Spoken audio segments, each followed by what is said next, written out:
We'll take a break here for a couple minutes. There's going to be about 30 minutes between games, and we'll be back. Jonathan Henschel will give us the rundown of the stats here in the ballgame as soon as we have them. So we'll take about a 2-minute break here, and then we'll be back for the final stats of this ballgame where the Tigers again beat the Jaguars from Governor State 115 to, they just put the score off. 64. So I think it was 54. But anyways. Since 1998, Extreme Promotional Products has provided businesses all over the country with a variety of branding products, high and executive gifts, apparel, food goodies, and more. With over 800,000 products available, Extreme Promotional Products takes pride in providing great service, quality products, and quick on-time deliveries. Visit Extreme Promotional Products today or call 815-936-6050. Since the late 1930s, Mancino's Pizza and Grinders has been serving fresh pizza and large hot sandwiches. Mancino's continues to make fresh bread every morning in order to make your meal high in quality, superior in freshness, and generous in portion. Mancino's aims to put quality before profit. Come by your local Mancino's Pizza and Grinders or call 815-935-7200. More information at mancinosofbradley.com. Now that the action is over, it's time to break it down. The post-game show is brought to you by Oak Orthopedic, Harriet's Party Rental, Holiday Inn Express, Mancino's, Pepsi, and Riverside Healthcare. Now here's the post-game show on olivet.edu. Cookie time. Kayla Ross's mom providing us with the victory cookies at the end of the game. She actually gave them to me before the game started, so I'm not sure what that means, Jonathan. But why don't you go over the stats for the ball game while I devour my sugar cookie. Final score, Tigers 115, Governor State 64. For the Jaguars, 23 points for Amber Brooks, 15 for Trisha Worthy. Sorry, getting the screen here. And 10 for Tiana Miracle. And we noticed that they had almost all their points in the paint, so Tigers did a good job guarding the perimeter. For the Tigers, Maggie Schmidt leading the way with 22 points. She continues to get it done. Both in rebounds show the Tigers. Jess Lerner led the Tigers with rebounds with 8. She also had 11 points. Ashley Ford with a nice game. She had 12 points. Trinity Davis with a season high with 18. And Sammy Stafsko with 12. Of course, that shooting percentage up above 50%, which is great. And Tigers hitting, let's see here, how many three-pointers? 12 three-pointers. So, of course, we talked about the game was 13-all with 2 minutes to go in the first quarter, and the Tigers really turned it on, both offensively and defensively, forcing 40 turnovers, which is above their season average. So that's great, and great to see 5 players in double figures. That's important as well. Yeah, especially when one of them's a freshman. It's one of the things that we're going to need when you play 3 lines. It's nice to see Ashley finish with 12 points tonight, and we expect that from the Maggies and the Jesses. We expect Kayla to play a great floor game, but it's also nice when your younger players, and she seems to be acclimating herself to the system, learning it, was where she needed to be on the floor defensively, as well as ran the floor really well offensively. Yeah, and as well as we played on offense, I think that turning point was our full court press, the ability to force those 40 turnovers, but also without fouling. Tigers did a nice job keeping them away from the free throw line, but forcing those turnovers, and I think that's one of the best games I've seen us play in full court press. Yeah, the rebounds were completely the same, 34 to 34. Yep. They were able to get 13 offensive rebounds, and actually both teams had 13 offensive rebounds. Both teams had 21 defensive rebounds. Tigers shot really well today, over 50% from the field, about 36% from 3, which is right about the mark that you want, especially for threes. And, I think that's going to do it. Tuesday night, we go up to Roosevelt, and then a week from Tuesday night, we'll be back here at McKay Arena for a 5:30 tip-off against Cardinal Stritch. And that's when, for me, the season really begins, when we begin to play the better teams in our conference. So this is Mark Holcomb. Need to make room for Lee Schrock as he gets ready for the men's game, which will tip off here in about 20 minutes. For Jonathan Henschel, thanks for joining us, and we hope we'll see you a week from next Tuesday again against Cardinal Stritch. Watch the streaming Tuesday night out from Roosevelt if you want to, just to follow our girls as well as they continue their march toward Sioux City, Iowa. Want to say goodbye for now, and we'll be right back in about 20 minutes for the tip-off of the men's game. This is Mark Holcomb for Jonathan Henschel saying see you later. From just up the road, second year in our CCAC conference, and they come in with a record of 3-3, 1-0 in the conference. They beat Trinity Christian on Wednesday, Olivet right now 2-4 and 0-1 in the conference. They lost to St. Ambrose on Wednesday, 71-68. So Olivet led with about 3 minutes left to go. That was on the road. Ralph, you're missing one of your inside players tonight, Josiah Bland. Yes, Josiah, last night in practice, early in the practice, as we go pretty hard, and even game day before the game, we take a series of practice time and go real hard like it would be game-like. And during that segment, in a box-out drill, Josiah got hit in the nose pretty hard and stayed in there, and then he got hit again and suffered a concussion and somewhat of a broken nose. That's to be determined more on Monday. But will not play today. Is going to be out indefinitely, so we don't know how long that may be, but in anticipation probably at least throughout the Thanksgiving holiday break. So what it really offers, I think, Lee, and you've seen sports for a long time and done a lot of games when a player wasn't there and boy, someone else steps up to the plate, for that team. And so this gives opportunity for some who maybe haven't had as much opportunity to step up and show that they're capable of playing more minutes, being part of the greater mix, so to speak, when those players come back. So opportunity then abounds, I think, here for Luke Tuttle, who's going to take the place of Josiah in the starting lineup, and for Ethan Chitty, who is going to get more playing time today. And then as the fourth man in that rotation of those amongst those three post players, we will have Zach Tuxhorn, and Zach's been playing mainly on the perimeter. Last year played inside for us, did a very, very good job. So we will move him back into that rotation as well. Well, I think right now you're looking for somebody to score in addition to Nick Reed. Chris Green, the last two ball games, has been outstanding, and he may be that guy. But last year you had Tyler Crater, who averaged 17 points a game. Sure.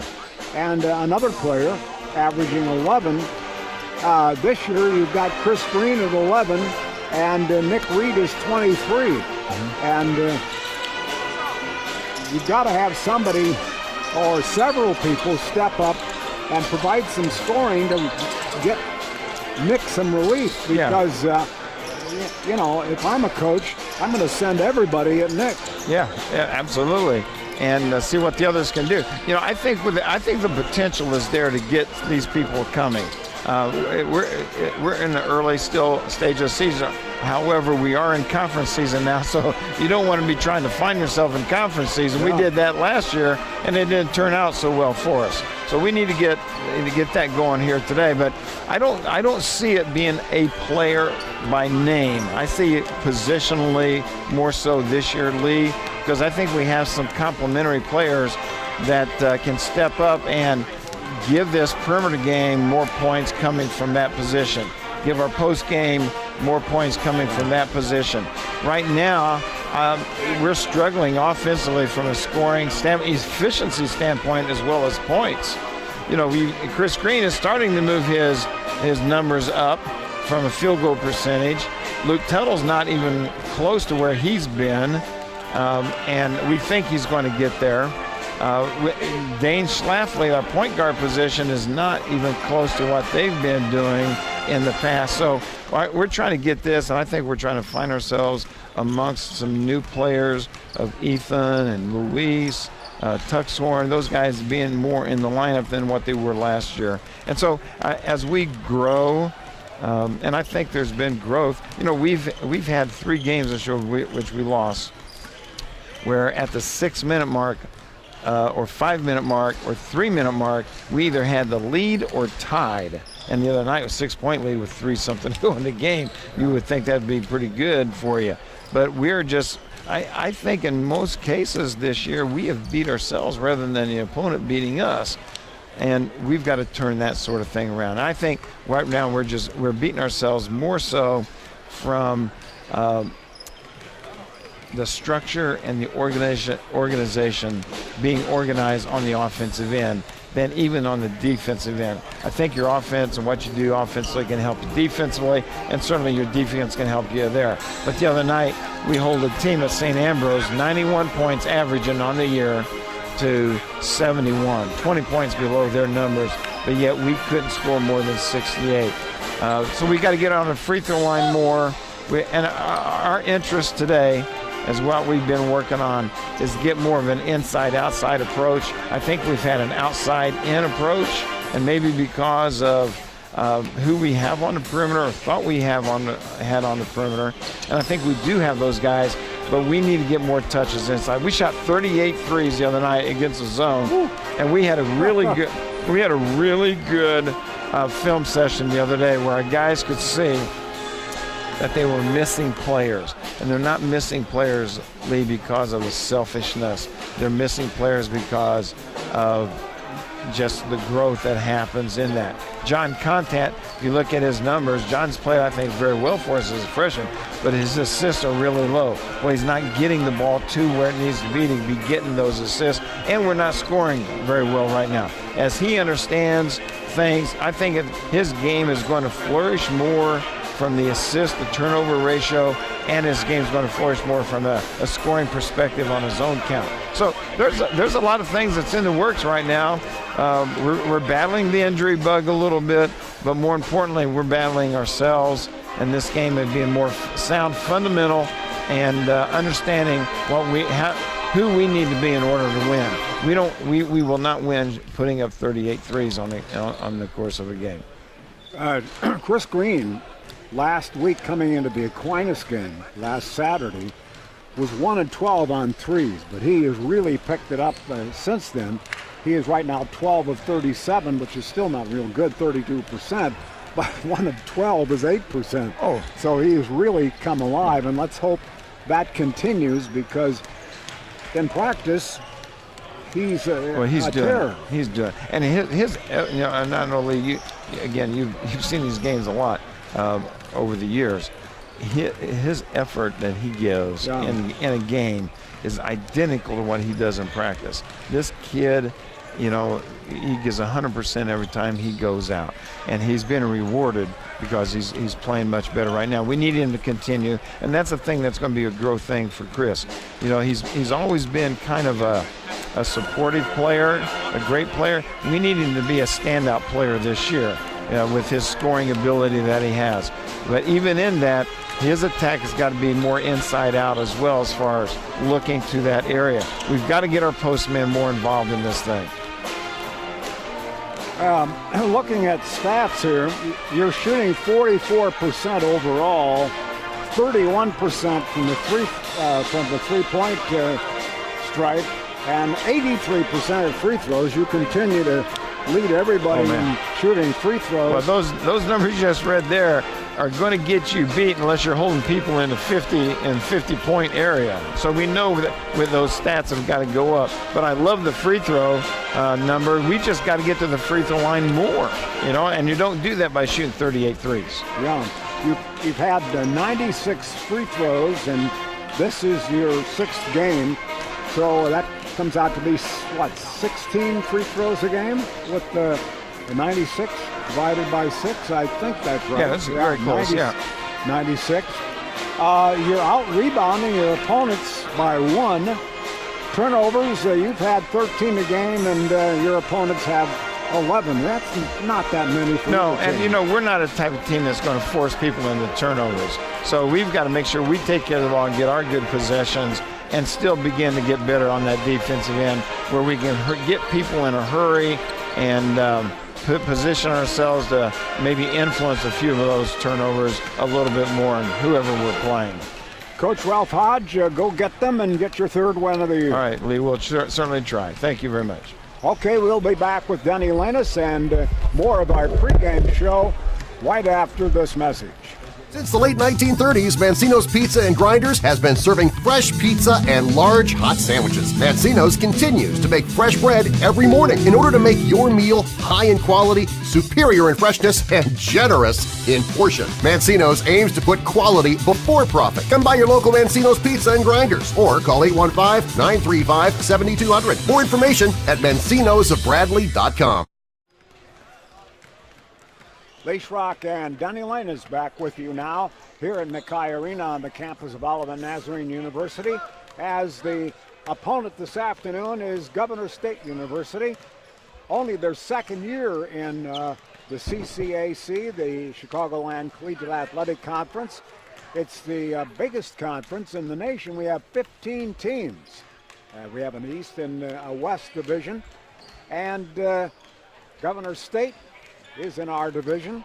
They are 3-3. They have not played the competition, though, that Olivet has. Their wins have been over Graceland, Lourdes, not from France, but from Ohio, and Trinity Christian, the first conference game of the season. Trinity from Palos Heights.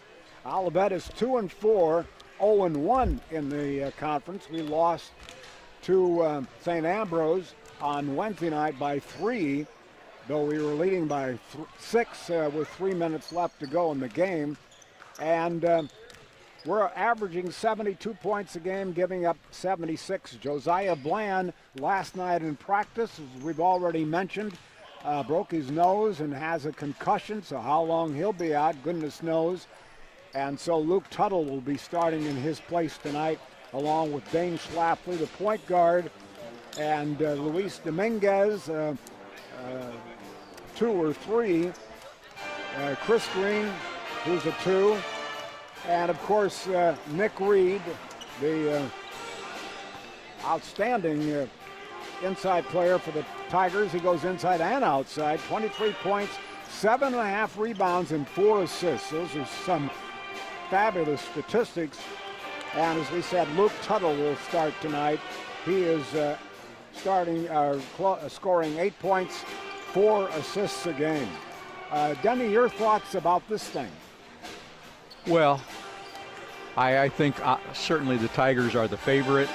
I think any game has to be played out. You know, it's not over till it's over, the old cliche. But I think the Tigers are a favorite here. They're playing at home, playing against a team that has not developed any tradition yet.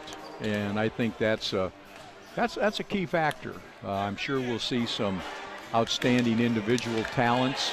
It may take them a little bit longer to blend into a team because I think you told me earlier they have several junior college transfers. Yeah, the first 6 players are from junior college. And so you have this is the first year they've ever seen each other on the court playing together, and that takes time to develop. So I'd like to think that the Tigers will win, and if I don't have any money on the game, but I'd say by 10 to 15. The Governor State Jaguars start Shane Maple at the point guard. He is 6'1" and a junior. The other 2 guards are Robbie Brooks. He's number 24. He's averaging 20 points, 4 rebounds a game. He is 6'3", a junior. The third guard is Justin Seoric. Seoric is a 6'4" sophomore, 7 points, 3 rebounds a game. And then there are 2 inside players. Dave Anderson, 13 points, 8 rebounds a game, a 6'7" junior. And Jalen Miller. Miller is 14 points, 5 rebounds a game. He is 6'5", 188. And their coach is Tony Bates. Olivet will be starting Dane Schlafly at point guard. He is averaging just 5 points a game. He can average more than that, but he's dishing out 5 assists a game. Luis Dominguez, 8 points, 4 rebounds, 3 assists a game. Chris Green averaging 11 as his 3-point shot has come back. And Nick Reed, 23 points, 7.5 rebounds, 4 assists a game. Nick is 6'5", and he's a sophomore. Chris Green is a senior. as is Dominguez. Josiah Bland not starting tonight. Luke Tuttle is taking his place. He is a 6'5 sophomore, 8 points, 4 rebounds a game. Now we go to the floor for the prayer and the national anthem and the introduction of the starting lineups.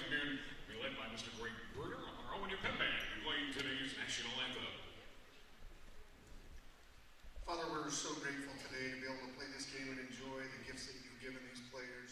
We ask that you would keep them safe, and all that we do today glorify you. In Jesus' name, amen.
Well, once again, the Tigers for Ralph Hodge. Starting Dane Schlafly, he's the point guard. Luis Dominguez, Luke Tuttle, and Chris Green, the 3 guards, and inside Nick Reed. So Schlafly, Dominguez, Green, Tuttle, and Reed. And for the Governor State Jaguars, who are on the floor right now, it's Maple, Anderson, Miller, Brooks, and Seoric. Their tallest player is Anderson. He's number 21. He is 6'7". And our tallest player today, well, 2 of them, Nick Reed and Luke Tuttle, both 6'5". Olivet comes in 2-4. We've had much tougher competition, though. St. Francis in the preseason rated number 3, and Columbia College from Missouri, they're in Division I of the NAIA, and they were ranked 7 in the preseason. Governor State has not played anybody of that quality. Maple has it out front, guarded by Schlafly, right to Anderson. Off on the right side, Jalen Miller lofting and hitting a 3. Wow. They come out in slowing man-to-man. Schlafly on the right wing.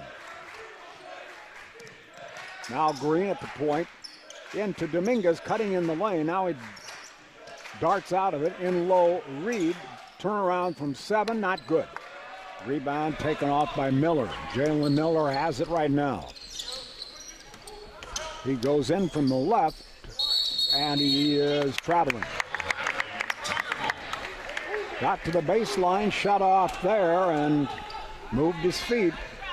Well, he tried to draw a foul, and Nick Reed didn't bite, and then he ended up shuffling his feet to keep his balance. They're using a mild man-to-man all over the court. Green from the right side, air ball by far. That might have been partially blocked by Maple. Down comes Miller. In low, lay it up and in is Robbie Brooks, and it's 5-0 Governor State after 1 minute and 15 seconds. Not a good start. Schlafly with it out front, gives it off to Tuttle, same place, and Green out there. And Green went up for the 3, and right in his face was Justin Seoric, and he traveled, he went up and down with it. Green is 6 feet barely, and Seoric is 6'4". What did they call a held ball on that? Well, that's what it is. It's a jump ball, and then the team with the arrow gets the ball, obviously. Nick Reed buries a 3 from the point. I always thought that was a travel. You go up and somebody's blocking your shot and you come down. When did they change that rule? Oh, it's been quite a while, actually. I mean, Maple in the lane, and he was too wide open for a 7-footer. Now it's 7-3. He got in there too early, and too easily, and then didn't have anybody really defending. In the backcourt, Maple is fouled after Dominguez missed down at the ONU end. At half court, the Jaguars will play it, and that was the first foul of the basketball game. 7-3, Governor State. Maple comes across the line. All of these players are junior college transfers. Maple has it out front.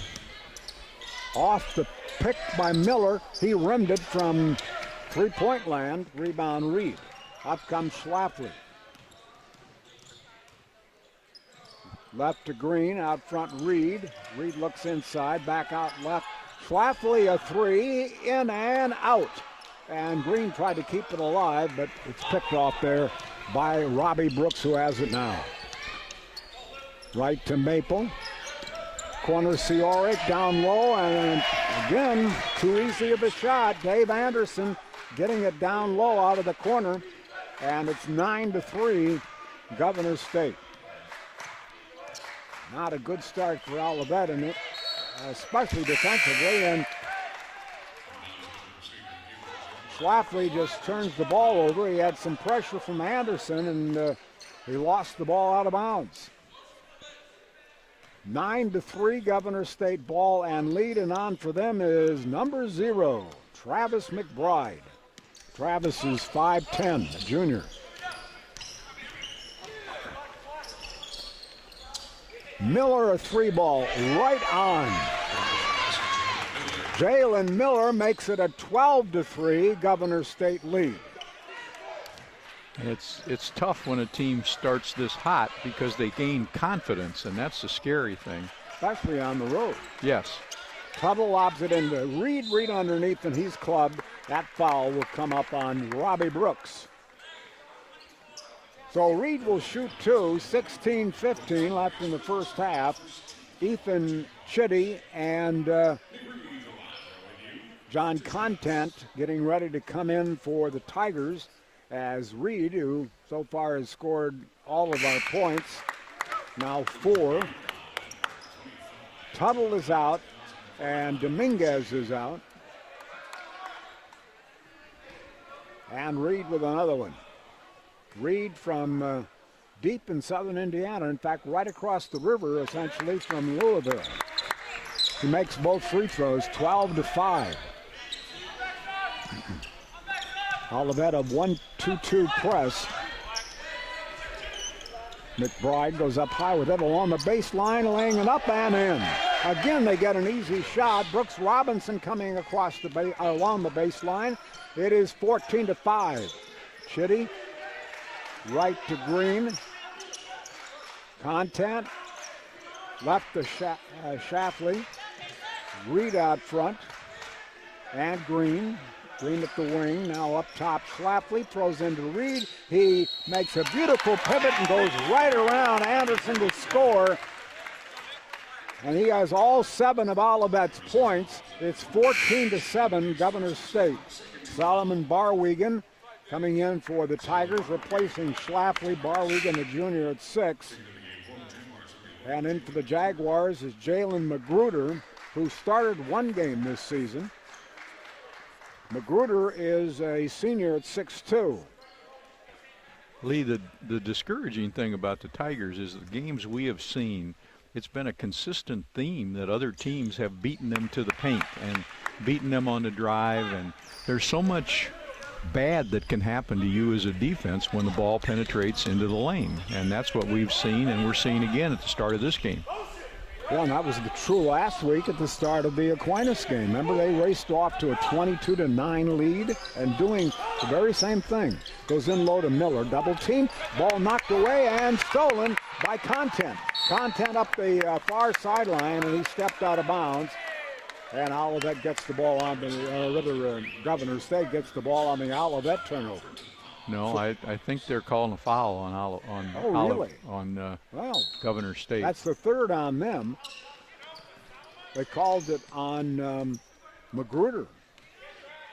I just thought he stepped out of bounds over there. He was very close to. Barwigan gives it left to Reed. It's 14-8 Governor State. It was 12-3. Up top, this is Content into the circle. He rimmed it. Rebound by McGee. Up to Miller, back to McGee. McGee from the point, missed the three-pointer. Rebound, Barwigan, deep pass, intercepted by Miller. Miller in the corner, wide open, Cioric right on. They used the break and the turnover to get a 3, and it's 17-8. Into Reed. Reed having to battle inside, lost the ball out of bounds, knocked there by one of the Jaguars. Back in the game comes Shane Maple, and Cioric goes out. And in for Olivet comes Dominguez, replacing Green. Barwigan will play it in underneath. Comes into Reed in the corner. Back out to Content. Dominguez, I'm sorry. And now to Content, and he was accidentally bumped by Maple. That is the first foul on Maple and the 4th on the team. 14-17 for the first half, and Governor State leads it 17-8. Into Reed. Reed along the baseline, goes right by a man, lays it up and in, no basket, charging. Reed knocking down, I believe it was Miller. I don't know that I agree with that call, Lee. The defender turned his hip into Nick Reed, and ordinarily if you don't take it head up, you're not going to get a charge call. Miller has it out front. Transfer from Joliet Jr. Shoots from the right side and buries another 3. What in the world are they doing on three-pointers here? They made 4 so far. They've attempted 8, so they're 50%. Ball goes inside to Content. He is fouled, and timeout coming it's an immediate timeout. 13:47 for the first half. Not a good start for Olivet. It's Governor State 20, the Tigers 8 back after this. If you've been trying to make it to the dry cleaners but find you just don't have time, that's not a problem for Burling Professional Cleaners with their free delivery and pickup. With Burling Professional Cleaners, nicely dry cleaned clothes, including wedding gowns and other formal wear, alterations, and other services are never far away. Come by or call today for more information at 815-932-7811. Back at McKay Arena on the ONU campus, Lee Schrock and Denny Lanus. Olivet off to a poor start. They trailed 20-8 with 13:47 left to go in the first half. This happened against Aquinas almost identically. Just a week ago, they got behind 22-9, and Aquinas was varying threes, wide open in most cases, or getting layups, and that's what's happened so far. Yes, and again, like I said earlier, just getting the ball into the paint gives the offense so many more options. You can kick it to either side, you can shoot it. There's so many more things you can do, and you need to keep the ball out of the paint, and that's what the Tigers have failed to do in several of the games we have seen this year.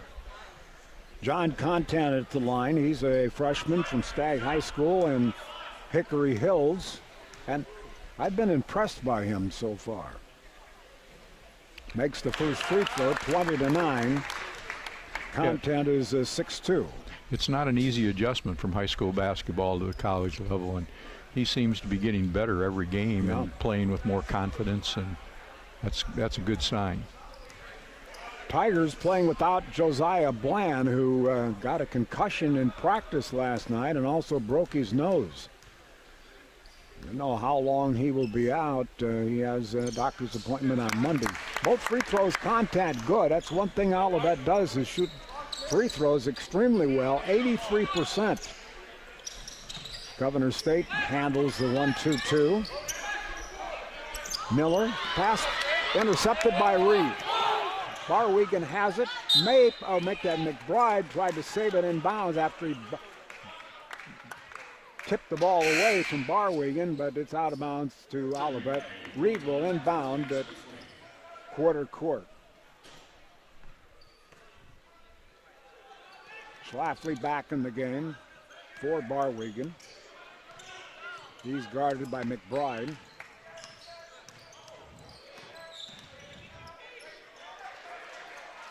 "15 seconds in the shot clock. Down low, Reed, and before the shot he was fouled.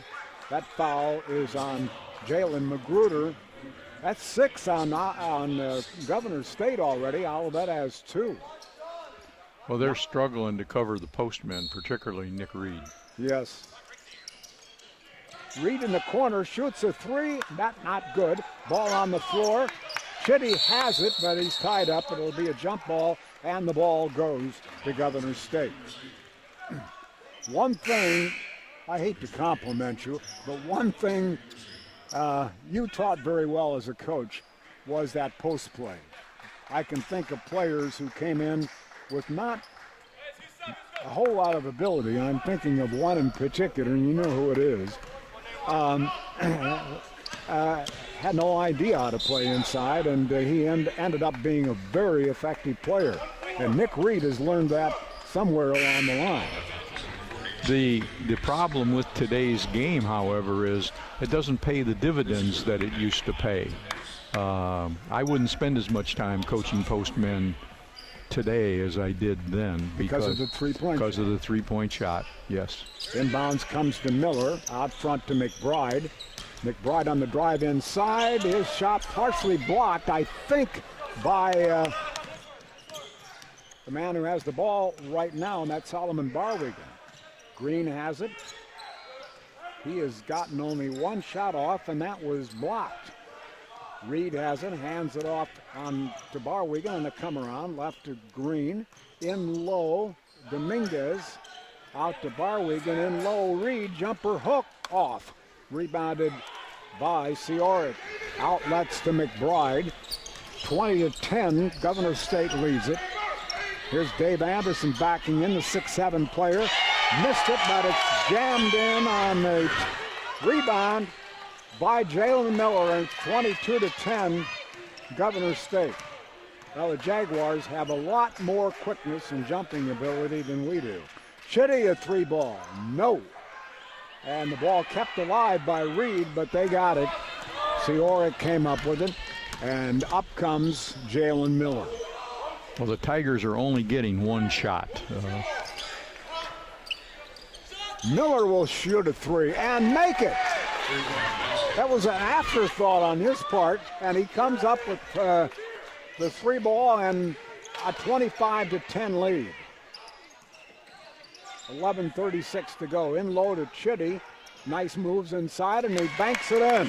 Good job by Ethan Chitty, who was out all last year with an injury. Has never played a varsity game until this year. McBride goes to the right, drops it off for Maple. Down low, this is not Anderson, but yes, Dave Anderson. He's fouled, reach-in call. First foul on Barwigan, 4th on Olivet. And it'll be new man in their lineup. Sterling Fields to inbound. Fields has it now, shoots a long 3 and drains it. They can't miss from 3. It's 28-12, Governor State. This was a ball game I expected Olivet to win. And so far, not that. Green, no on the 3, and again, it's one and done. Yep. Long lead up here, almost overled. Anderson had it. Back out to Miller. Olivet man-to-man. Sterling Fields gives it off to Seoric. Seoric to Fields, wants to shoot the 3. Now dumps it off in the corner. Another new man in for them. It's out front too. Was that Fields that hit that?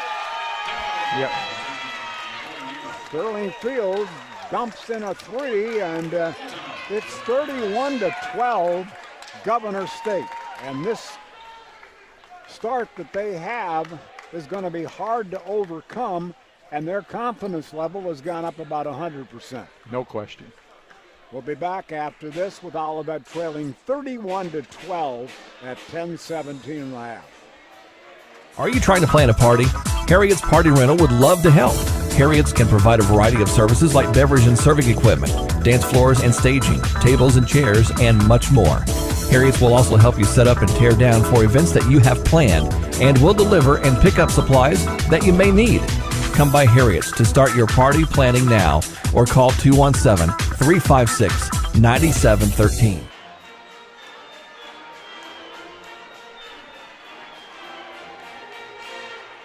Well, I'd like to tell you how many three-pointers they have and what their percentage is, but I can't read the current. Well, they've made seven. Screen. They've made 7 threes. But we don't know how many they've shot, unfortunately. No, we don't. I would say probably 7 of 10, or maybe. Well, for the game, they're 12 of 14 from the field. Okay. So I only remember them missing 1 of the threes. And they have committed 9 turnovers. I'm sorry, they've committed 3 turnovers. They have 6 fouls. 10:17 left to go, and Olivet with the ball against their man-to-man press. It's mainly a slowing press. Barwigan across the line. Gives it to Nick Reed. Reed guarded by Anderson. Tuttle throws it in right in front. Dominguez gives it off to Tuttle in a 3-second call on Dominguez. Dominguez looks like he doesn't have much confidence right now. I mean, he could have taken a shot inside there. He was well, point blank. when one team has the great confidence that Governor State has, many times the other team is on the other end. Here's another three. Justin Seoric buries it from the wing. Now it's 34-12. And Lee, those are not standstill threes. They're making a move. They're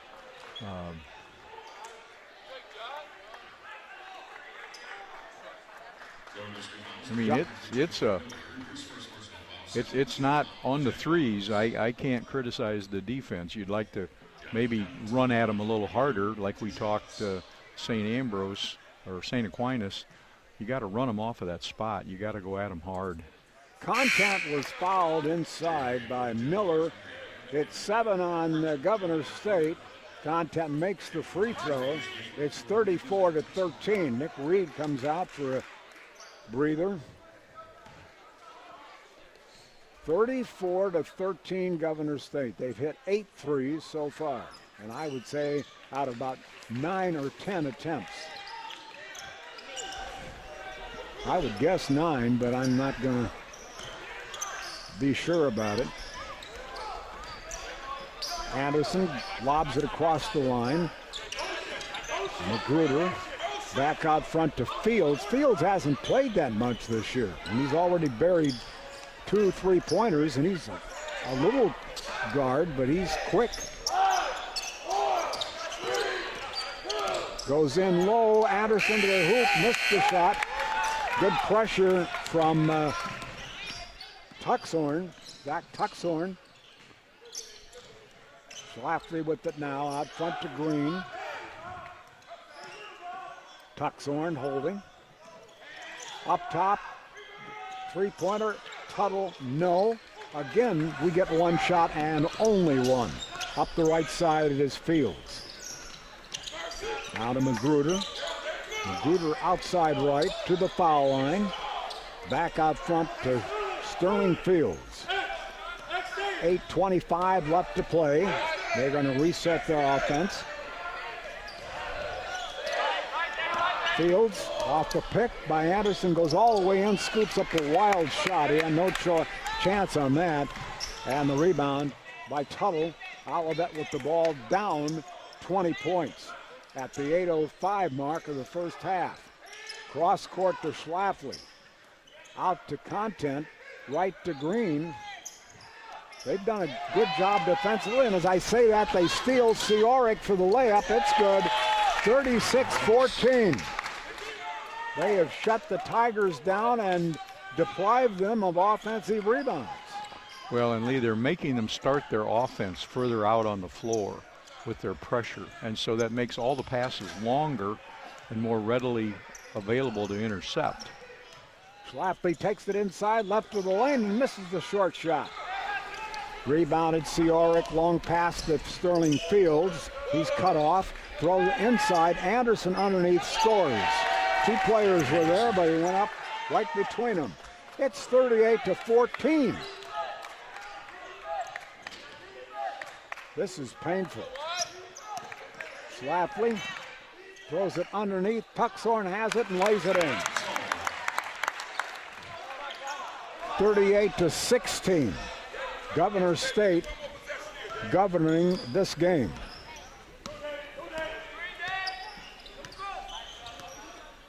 Fields right in front of us on the dribble.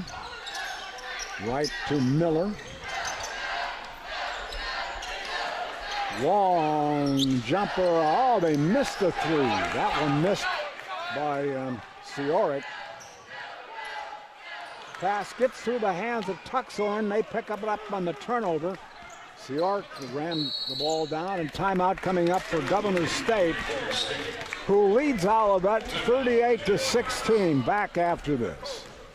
Oak Orthopedics has been serving the Midwest since 1945 while providing high-quality orthopedic health care for those with musculoskeletal disorders, and have 5-star doctors that continually serve patients with state-of-the-art orthopedic care and diagnostic imaging.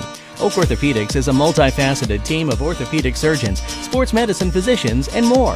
Make an appointment today at your local Oak Orthopedics or visit oakortho.com for more information. They're playing more pressure. We're back at McKay Arena on the ONU campus, and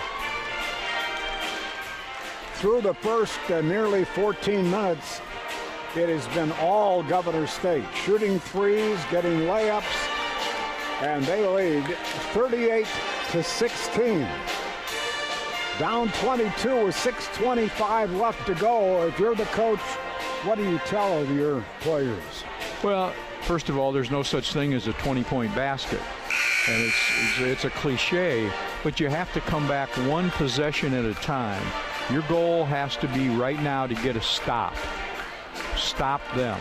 Then go down and at the very least get a good shot. Yes, you'd like to make it. But it comes down to you don't play the clock.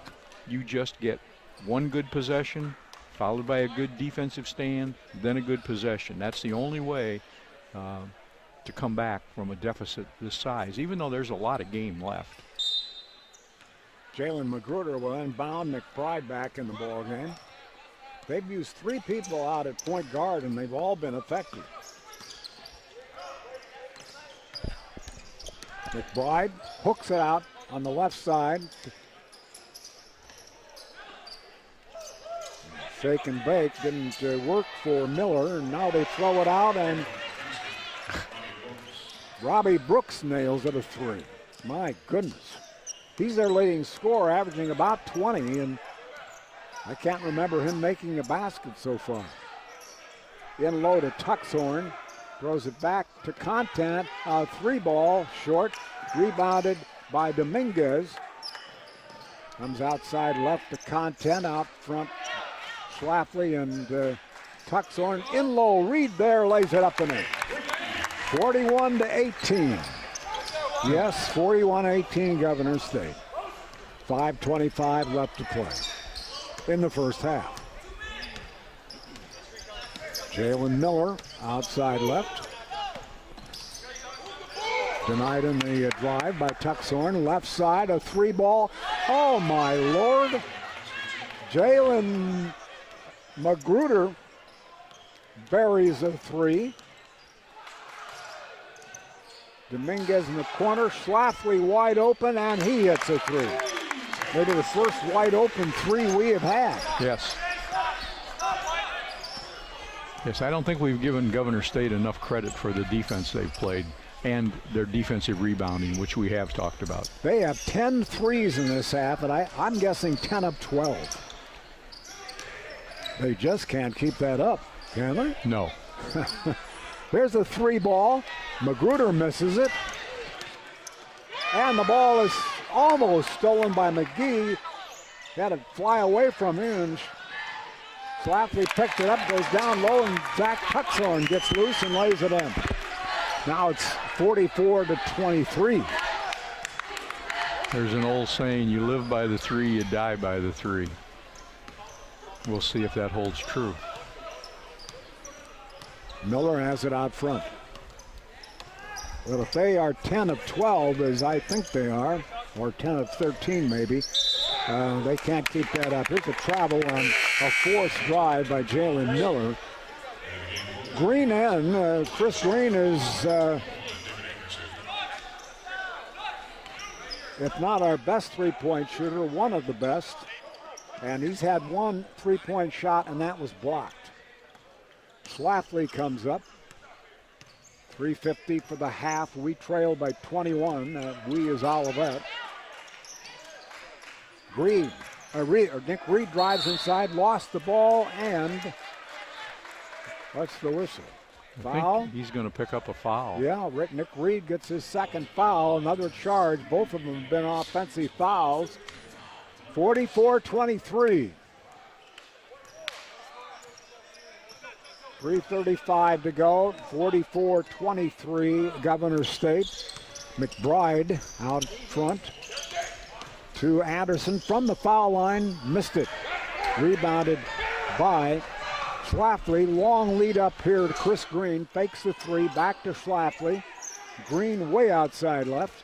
Up top, Reed. Reed takes it in and lays it in. There was a huge alley right of the lane, and Reed took advantage. 44-25, Governor State. Down to 3 minutes. Lob it inside. Jalen Miller in a triple team. Out to Anderson, and he nails a three from the point. That's their 11th three-point shot, super shot, in this half. And it's not over yet. I think they only gave him a 2 on that lead. Did they? Good. 46-25. Schlafly outside right. Pass almost gets away. Green has it now. Green shoots a three short. Rebounded by Schlafly. Tried to save it in but couldn't do it. And the Jaguars from Governor State get it. Tuxhorn out and Tuttle is back in. It would be nice for the Tigers to make a little run at them here just in these last 2 minutes. 46-25. Across the line, it's Maple.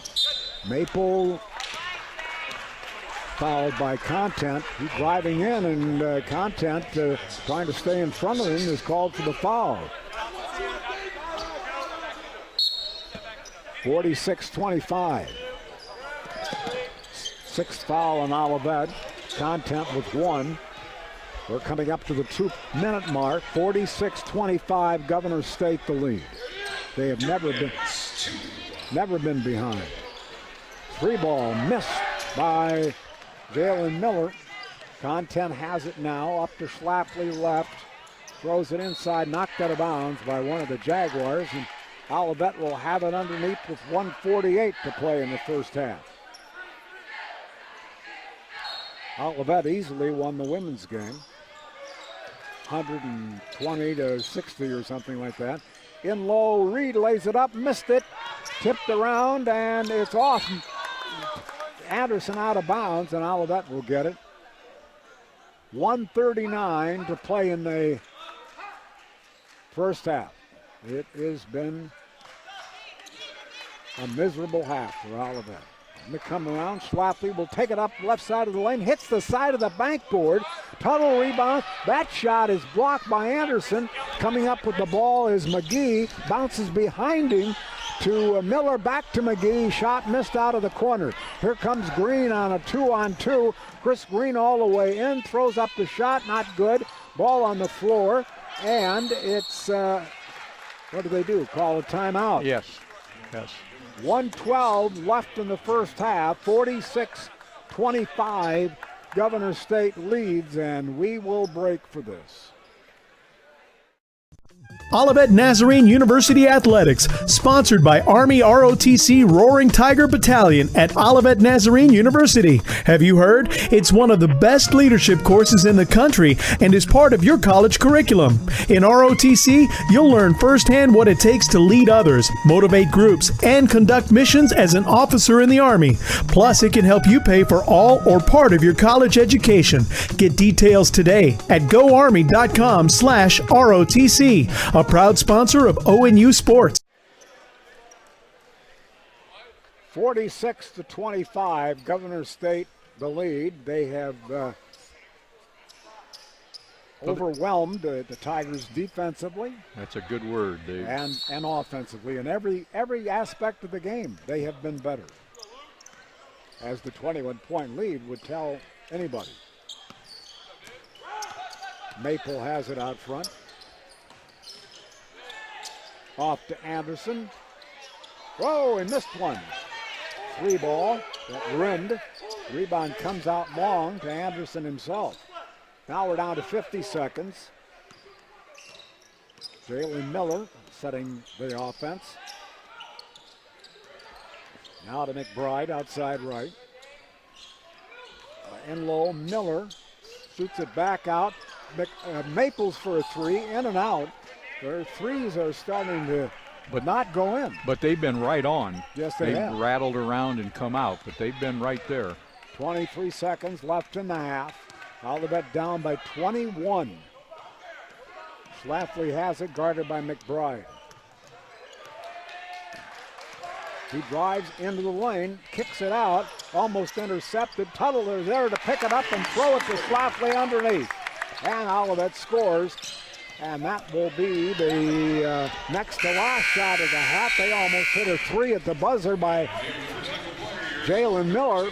So at halftime, it is Governor State 46 and Olivet Nazarene University 27. After this commercial,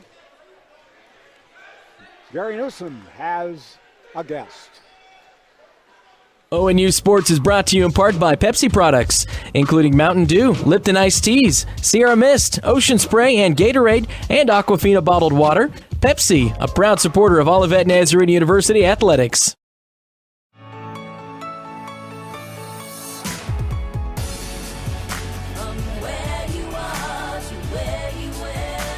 We believe that education unlocks a person's potential. We believe that an ethical business leader can have a positive impact in their business and their community. Olivet Nazarene University School of Graduate and Continuing Studies offers bachelor's, master's, and doctoral degrees in business management and leadership. We believe in ethical leaders. We believe in you. This half, and we have a very special guest with us this evening. I'm Gary Newsom, Athletic Director at Olivet Nazarene University, and we have I'm going to say 3-time or 4-time National Coach of the Year. Yeah. We have a 4-time National Coach of the Year. He's been Coach of the Year at the national level for men. He's been Coach of the Year at the national level for women. We've just come off a fantastic, actually 2-year run, back-to-back men's national champions. 2 years ago, we were the women's runner-up. Last year, we were the women's national champions. So Olivet Nazarene owns both the men and women's national championship, and will stay that way until March. And then hopefully we may get a three-peat and another double-double, but no pressure on that. We'll just take what happened. Thanks. But Coach, thanks for being with our interview today. We really appreciate it. Pleasure to be here. Hey, tell us, give us a brief background. I know you've been at other universities. How long have you been at Olivet, and where, maybe just a brief history of where you've been? We started here 12. So it doesn't seem that long ago, but I guess it seems like a lifetime ago if you're a college student. We've got to meet this weekend. We have our alumni coming in, and that's going to be exciting. But yeah, so we've been here 6 years. It's been a pretty good 6-year run so far. I hope we can keep it up. But before that, I was at Oakland University and Eastern Michigan University, and as you know, Division I program, right? Right. Okay. And I just stepped away, and I decided that maybe I had had enough at that level. And when this job opened up, I pursued it, and Coach Newsom interviewed me. And when I left here, I knew it was going to be the place I wanted to be. So. And here you go, and the rest is history, right? I think you patted me on the back in my car in this exact spot when it was a parking lot, and it was raining that day. That's probably right. Yeah, it is hard to believe that we started the program. Actually, we opened this facility in 2012. You had a year to recruit, actually, right? Yeah. And but again, to have 3 national championships, and I'm thinking maybe 3 national runner-ups. Yeah, I think so. Yeah, with the men, maybe a couple with the men, one with the women. But anyway, within 5 years to accomplish all that, Scott, you've just done a great job. I've had a lot of good athletes along the way. That makes a difference, doesn't it? And we know it's more than just what you're doing in the pool, but also what you do out of the pool. But that's for another discussion. How about a preview of this year's team? You've opened up with some tough competition, but we'll talk about that a little later. How are our men and women? What are you looking for? Well, right now we're looking pretty good. We're looking fantastic, and this time of year for practice is better than any other point since we started the teams. Boy, that's great. As far as where we're at in training and things like that, so we're looking pretty optimistic. On the guys' side, we're down on the numbers in depth a little bit. That's going to be a factor. Hoping to get people at semester that are going to be able to help us. They're on campus, and we just got to get through that. But we had a few people that decided to get some. A momentary technology faux pas. But we had a few people get early retirement. and that always hurts. But that's, people need to move on with their life. They need to move on. They do. But we'll be okay. So our men's team is one of the strongest in the NAIA again, and we've got to just get there and race. Now on our women's team, we lost a heck of a lot of good athletes, but we picked up a heck of a lot of good ones that I don't think anybody knew about. Just a lot of untapped potential where, boy, if they keep going this way, they're going to have a heck of a career. I know if you look at that, I don't know if you all can see that record board and those national championship banners behind us, but there's a couple of names on those record boards that are returning. I see the name Moran, and I see the name Vega. I know and I know there's got to be more, but you've got some pretty good kids coming back. Yeah, I would say on the women's side, we definitely are looking pretty good. We had a really good summer of conditioning and training, and then on the men's, we started out a little bit slow, but that, maybe we didn't start out slow, but when you look at the competition, we just didn't look as fast as they did. Speaking of competition, I'm glad you brought that up. You are known to, you don't shy away from anybody. Not really. Now, for the fans that are listening, when I say anybody, I mean Notre Dame, Western Illinois, Ohio State, Louisville, Valparaiso, Louisville, Indiana State. We're going to Illinois. Milwaukee. So with that competition, I mean, being an NAIA school, Olivet Nazarene University, program's only 5 years old, but you're swimming against some of the best in the country. Scott, why do you do that? Is it not self-defeating to our athletes? No, actually what happens is that it really helps in the type of student athlete that we get, because kids that are coming out of high school, if you're out there, you got to know you're going to get faster, and if you get the right challenge. And what we try to do is we just try to let everybody know that if you come to Olivet Nazarene University, you will swim against the best. And that's fun. That is fun, because you know what? They'll remember that the rest of their life. They're going to the Notre Dame relays and driving by the Golden Dome, and the cool part is when you get there and you see Olivet Nazarene University with the Toby the Tiger logo up there, and side by side. Yeah, it's pretty really cool. Neat. Well, I remember that first match at Wabash, I believe. Oh, that was a long time ago, wasn't it? That was a long time ago, being in the stands and watching you guys swim, and we've come so far and done so well. To wrap this up, Scott, how about your recruiting? What kind of squad size you looking for, first of all, and then what if somebody wants to swim for us, a male or female, what are you looking for? Well, what's great is we don't make cuts, so our workouts are pretty hard. Yeah. A lot harder than a lot of high school programs, but a lot harder. Anyway, but we don't make cuts. So if you can come in and you have a heart for the Lord, and that's really what we're after. I had a young student athlete, John Songer, a long time ago, put a little message on my desk, said, "Recruit character and talent will follow." And sometimes you get away from that as a college coach because you get all wrapped up in maybe seeing a blue chipper. But when you go back to recruiting character and kids that fit into what we're trying to do here outside the pool, we get blessed by it. And that's really what we're trying to do. So, if you're a swimmer and you love the Lord and you want to get better, swim against the best, come join us. So what's that saying again? Oh, recruit character and talent will follow. Recruit character and talent will follow. That's a good way to end this discussion today. Thanks for joining us. We hope you enjoy the second half. Scott, thanks so much for being here. Thanks, and Coach. Congratulations Go on Tigers. great success. And go Tigers. All right.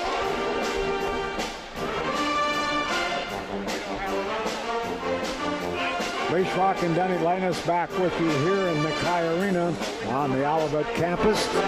We're at halftime, I hate to report. Governor State leads 46-27, and they have led by as many as 23 points in the first half. They have done everything right. They've played great defense. They have shot 60% from three-point land, and at one time, I believe, they were 10 of 12 on threes. They are 10 of 16 right now, which is almost 63%. They are 60% total. 30 of their 46 points have come on three-pointers. And they haven't even shot a free throw in this game. Have not attempted one. Olivet, on the other hand, 35% shooting. They are 2 of 8 on threes. That's 25%. They are 100% on free throws, which is typical of Olivet. They're 7 of 7. So, Denny, I can adjust this camera here. I don't know, down by 19, and this team is faster, quicker, and I think has overall better jumping ability. So we've got to come up with something to overcome their quickness, and also their three-point shooting cannot continue at this rate. And I think the last 4 three-point shots they attempted were misses, so maybe that's a good omen. Well, and I think the other thing is the Tigers have to be able to get their offense moved down the court. When you're starting your offense 1 or 2 dribbles over half court, it changes the timing of the whole offense. Passes are longer, and that's not good. You're also spread out to the point where you don't have much chance for offensive rebounds. That's another issue.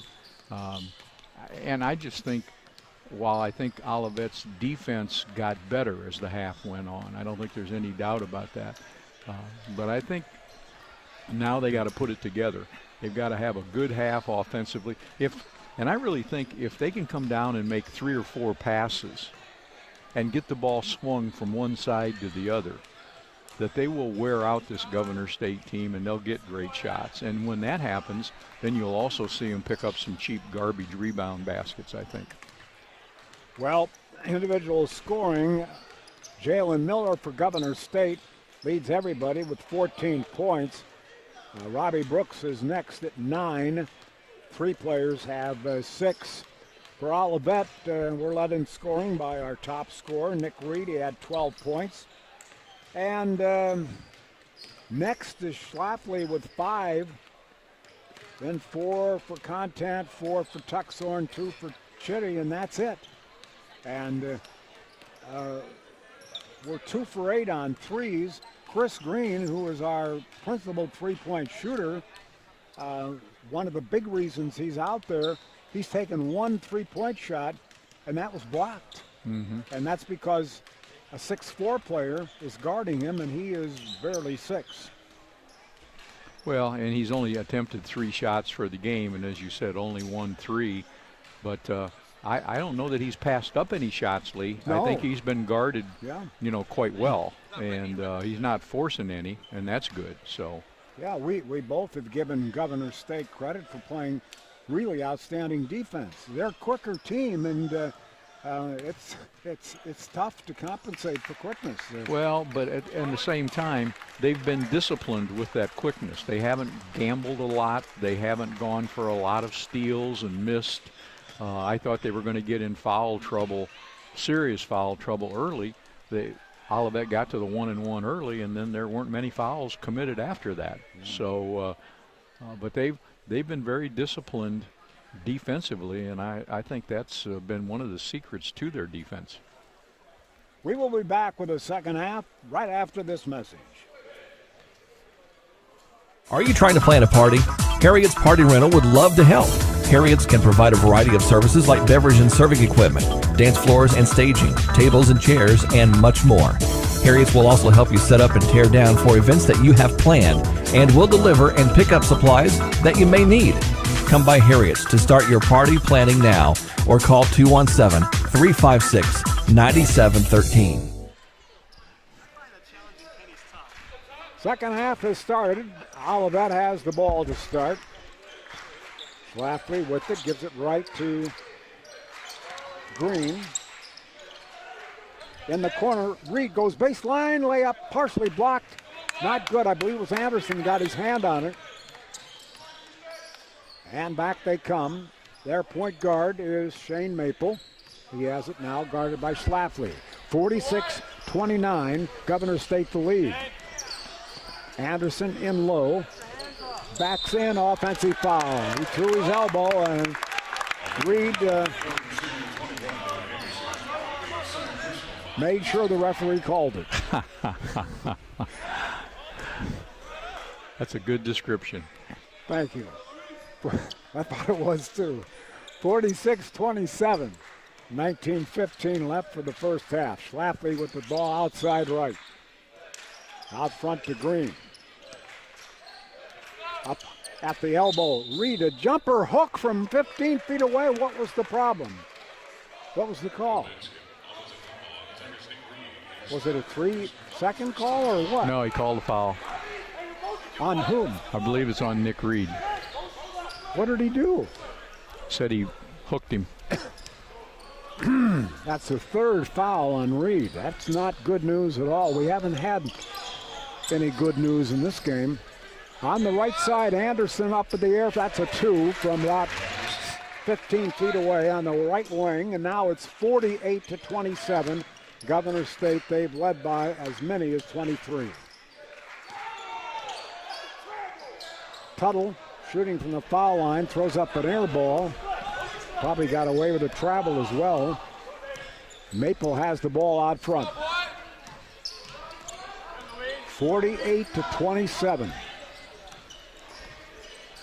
Olivet still in a man-to-man. Down low, fall away from 10 at the baseline right there by Dave Anderson. My, that was not an easy shot. They have some good players. These are all junior college transfers, at least the first 6 are. Lob it into Tuttle, spin around 10-footer, in and out, tipped up, no by Dominguez. 50-27. Shane Maple on a dribble out front. Goes in from the left, just forces up a shot. Dominguez gets the rebound. Olivet comes back to our left. To the baseline, Schlafly comes out front. Dominguez, corner Schlafly. Schlafly goes baseline, throws it out. Green, the 3 ball, right on. All right. Chris Green cracks the ice, and it's 50-30, though. Well, Governor State leading. We needed that shot. Boy, we needed that badly.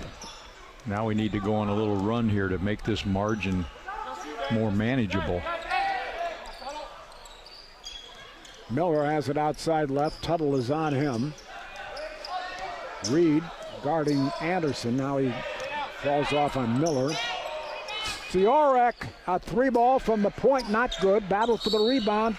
Tuttle had his hands on it when he was standing on the baseline, and Governor State will get it. And a new shot clock.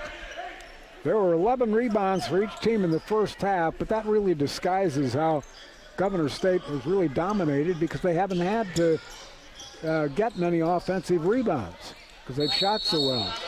Anderson gets the ball inside and travels with it. He kind of lost his balance. 16:49 to play, 50-30. Olivet trailing Governor State.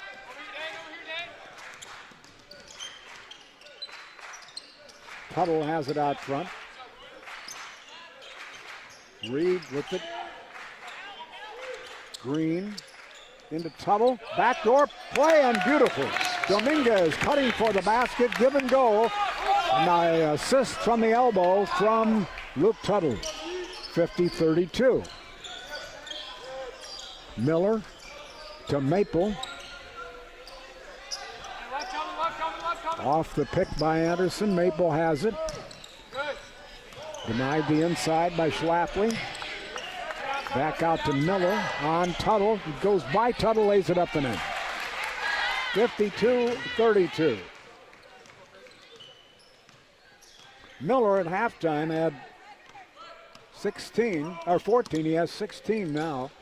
Good pass by Schlafly into Tuttle. Couldn't get loose. Out to Reed. Right on for 3. 52-35. This is the closest we've been since the middle of the first half. 17-point deficit. Right to Seoric. Seoric baseline layup. Oh my.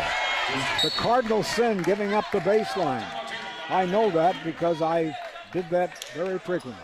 54-35, 15:26 left in the game. Governor State leads Olivet. We'll be back after this.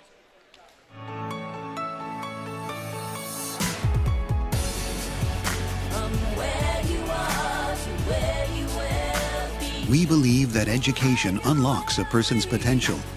We believe that an educator has a positive impact on young lives.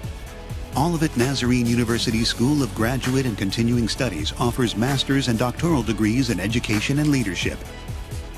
We believe in education. We believe in you.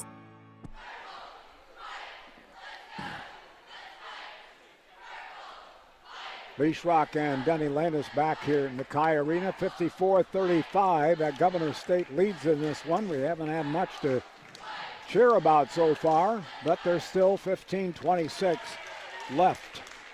Olivet came in 2-4, 0-1 in the conference. The loss was to St. Ambrose on Wednesday night over in Davenport, Iowa. We lost by 3, gave up a 6-point lead in the last 3 minutes.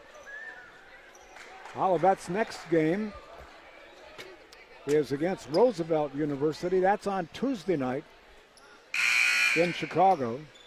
And our next broadcast game, our next home game, is not until the 29th of November, which is a week from this coming Wednesday. And that's against Cardinal Stritch. They're in Wisconsin, aren't they? Yes, Milwaukee. 54-35, Governor State the lead. Tigers ball. Reed between the rings, right to Schlafly. Out to Content. Schlafly. Reed. Into Tuxhorn, right in front, missed the shot. Went over the basket. Now the ball comes off to Maple, Shane Maple. Left to Brooks. He's their leading scorer, averaging 20. He had 9 at halftime. Goes to the foul line, jumps from there and hits it. That gives him 11. 15-footer, actually 14 feet, is about a foot inside the foul line, and it's 56-35. Schlafly into the corner. Out to Green. To Reed. Schlafly. Green. Out to Reed, takes the 3 ball and missed it. And a foul coming up on Schlafly.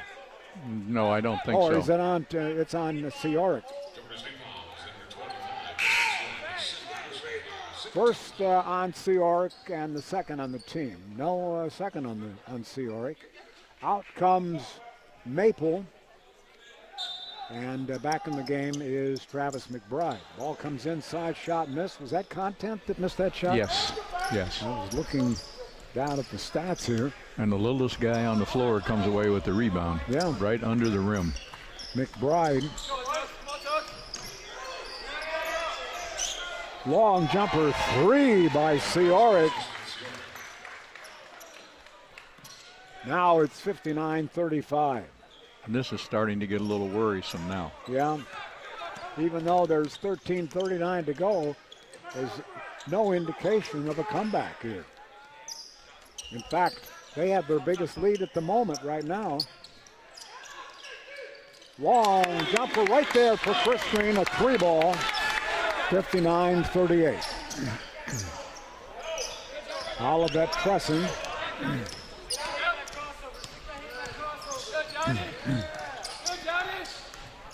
This is Brooks driving inside, and Brooks is fouled. Not a shooting foul. Second on Content. Second against the Tigers. Schlafly out, Dominguez in, and it's Governor State ball out underneath. Tuxhorn goes out, and Ethan Chitty comes in. 59-38, the Jaguars over the Tigers. In the corner, Fioric does a great job of saving it in. Comes into Jalen Miller. Miller lofts a 3-ball. It's in. 62-38.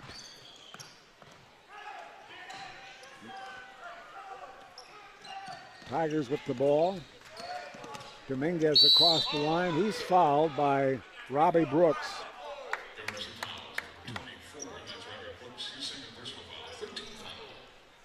3 on the team at 12:42 of the game. Fioric goes out, and Sterling Fields back in the game.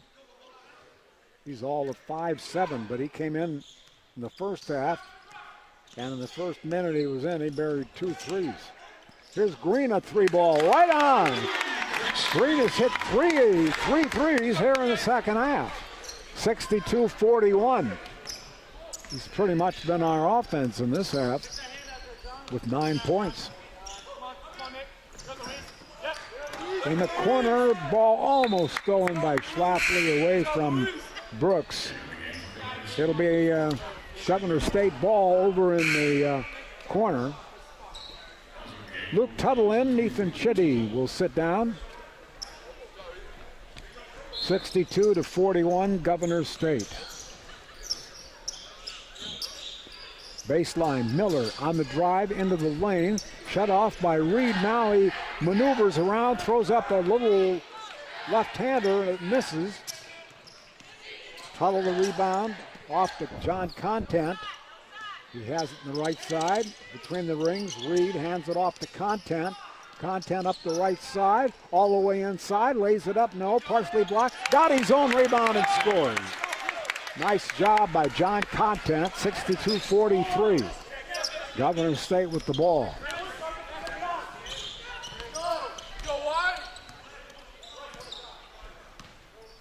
Only one of their 5 starters, an underclassman, that was Fioric. He's a sophomore, the rest are juniors and seniors, and all are transfers from junior college. Going inside, and Magruder, a layup. It's 64-43. Again, they scored 2 easily. Tuttle in low. Dominguez, he missed it after a great pass from Tuttle up top. And the rebound to Miller. He'll take it all the way, drops it off, and Fields missed it. The tap missed by Robbie Brooks. It's out of bounds. And it'll go to Governor State, I think, off Nick Reed. I'm just hoping he didn't call a foul on Nick. I think he is too. Yep, he did. He did, yeah.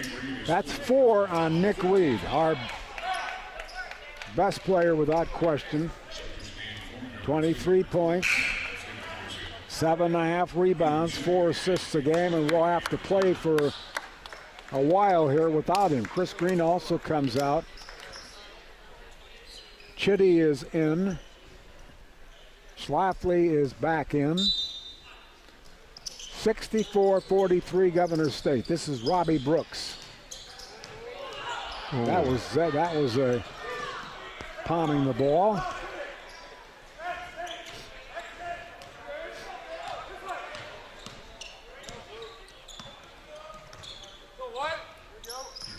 Brooks going left, right, back left again. Now he throws it out to Fields. Up top, Magruder. Magruder driving inside, and he made it. That was a prayer. Yeah.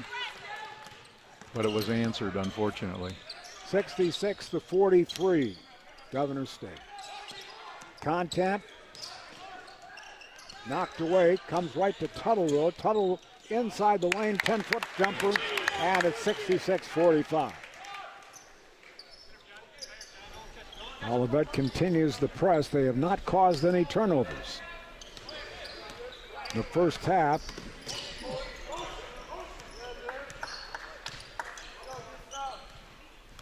Governor State had, I believe it was 4 turnovers. In the lane, that Passed up the shot. Did Maples. Throws it out in the circle. In the basket for Robbie Brooks. Brooks starting to total up the points. Schlafly dumps it in. Chitty pitches it back out. Jumper Dominguez, no. Rebounded by Anderson. Up the right side, all the way in. Then throwing it out. Maples threw it out in the corner, and Robbie Brooks hits a three. Wow. He had 9 in the first half, and he has really come alive in this half.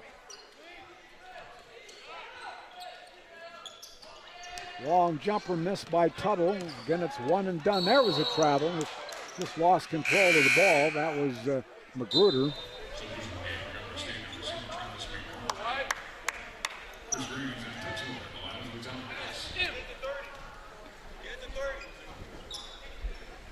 Content, Green, Dominguez, Chitty, and Tuxhorn on the floor right now for the Tigers. Nick Reed sits with 4 fouls. Dominguez to Chitty. Tuxhorn at the elbow to Chitty up top. Now Green. Green guarded by McBride. Throws up a 3 and hits another one. 4 out of 4 in this half for Nick Green. And it's 71-48. That 25-point lead they had a moment ago is their biggest. 8:25 left in this one.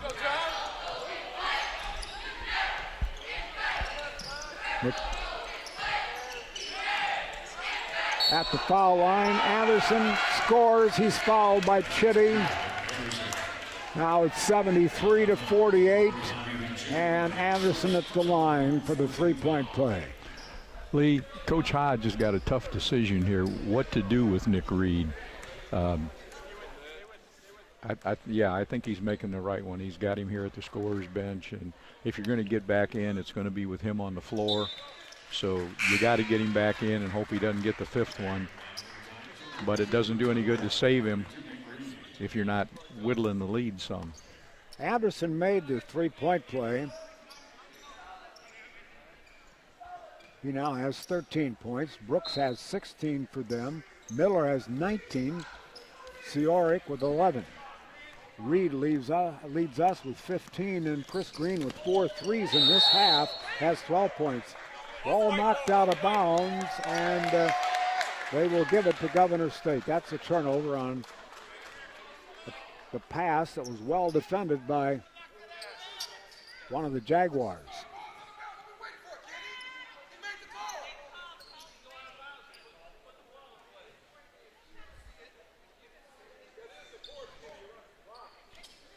(74-48). Coach Hodge unhappy with that call.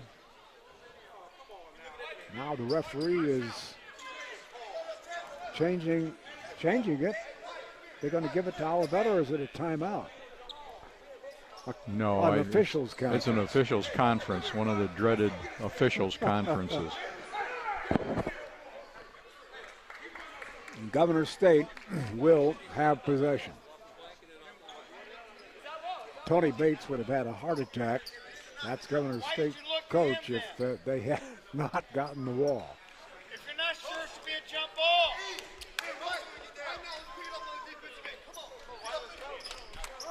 74-48, Governor State. I think Coach Hodge certainly has reason to ask, but I think it may be at the point where he's trying to wake somebody up. It may not just be the officials. Then Lowe Anderson at the post. Back out front.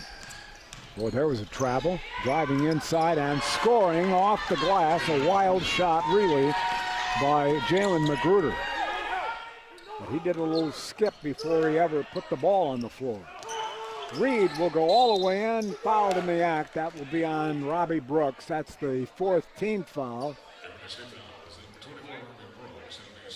Nick Reed has 15 points, playing with 4 fouls.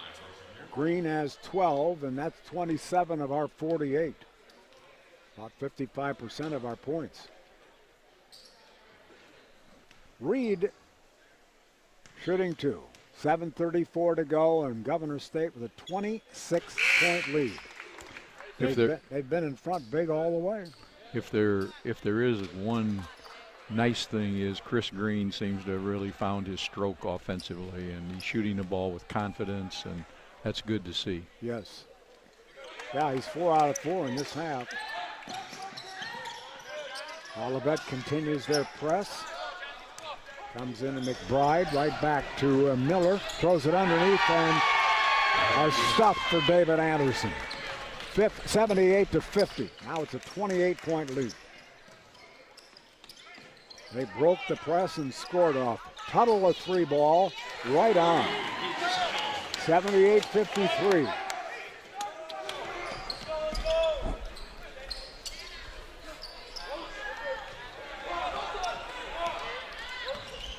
Up comes Sterling Fields.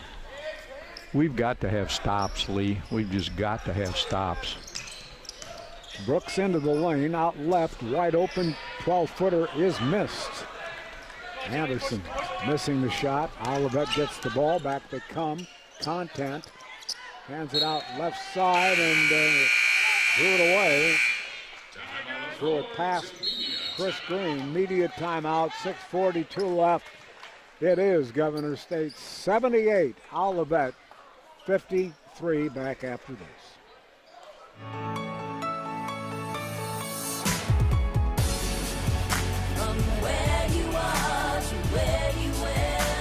We believe that education unlocks a person's potential. We believe that an ethical business leader can have a positive impact in their business and their community.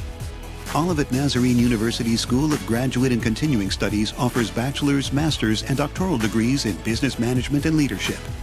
We believe in ethical leaders. We believe in you.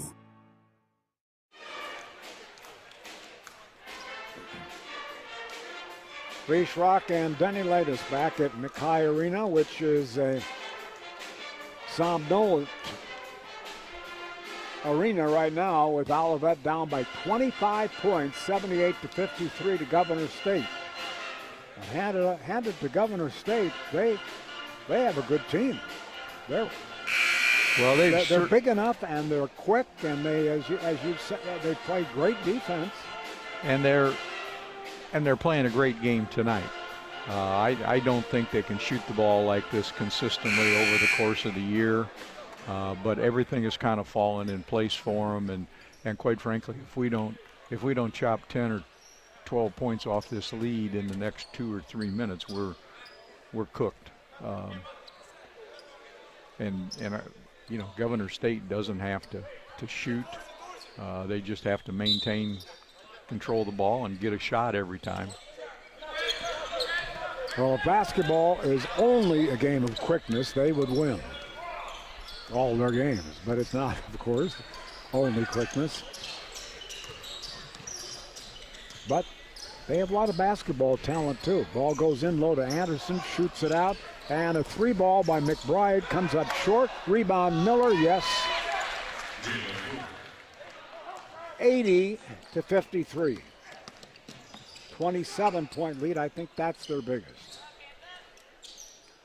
Down low, Green scores. Chris Green, and he will be on the line for the 3-point play. He has 14. Well, that's the one good thing in this game. Green has come alive in this half, and we need that second scorer to help Nick Reed. And he's had 14 points all in this half. He only took, 3 shots in the first half and went 0 for 3. And his free throw is good. 80-56, Governor State leads. We're down to 6 minutes to go.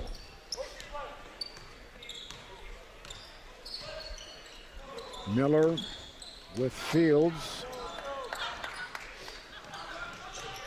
Goes in low. Brooks back to Miller. A 3 ball. Shazam. Wow.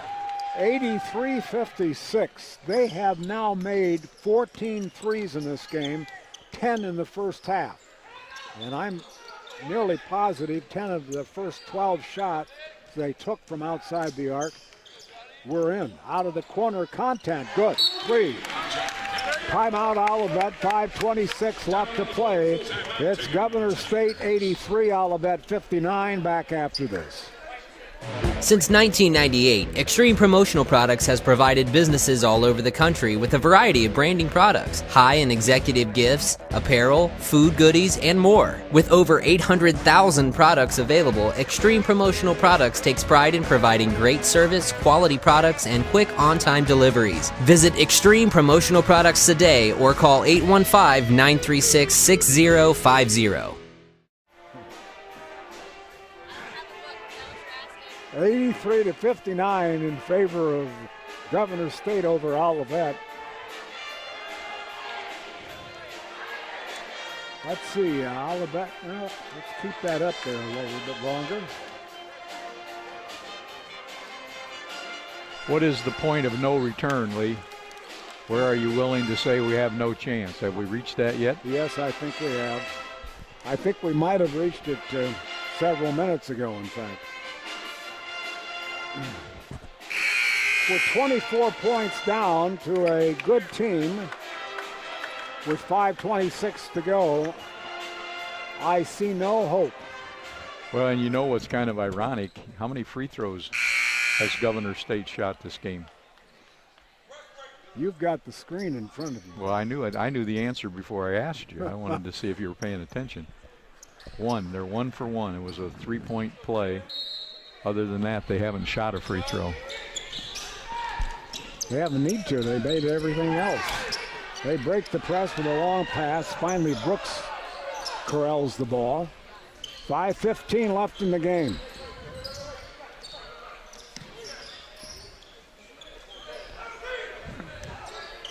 They run some clock. Not that they necessarily need to. Anderson out to Seoric. Seoric drives inside, throws it out in the corner. Seoric, a three, rimmed it. Rebound is by Anderson. Now they've got a new shot clock with 4:50 to go and a 24-point lead. They've led by 28. Well, they're playing a very disciplined, intelligent game right now. They're not looking to fire up quick shots. I mean, really and truly, they could win this game without scoring another point. Yes. Miller dribbling around on the side. Now it comes out to Seoric, right, and they did not get the shot away. And that's okay. I mean, if you're Governor State, okay, no problem. They took almost a full minute off the clock in that possession with the miss, the rebound, and 83-59. Their one conference win was on Wednesday night over Trinity Christian. 81-67. Dane Schlafly scoring inside. It's 83-61. 4:10 left to go. They have won 3 and lost 3 coming into this one.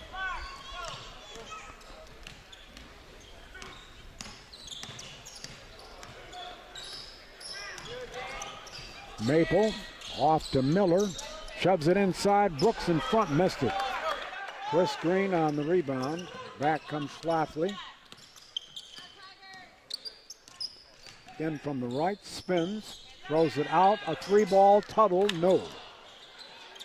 Maple got the rebound, and Schlafly, with his good defense, caused Maple to lose it out of bounds. Olivet ball. Barwigan comes in for Schlafly. Olivet will drop to 2 and 5 and 0 and 2 in the CCAC when this game is over, and then it will be over in 3 minutes and 38 seconds. It's a timeout. Olivet trails Governor State 83-61.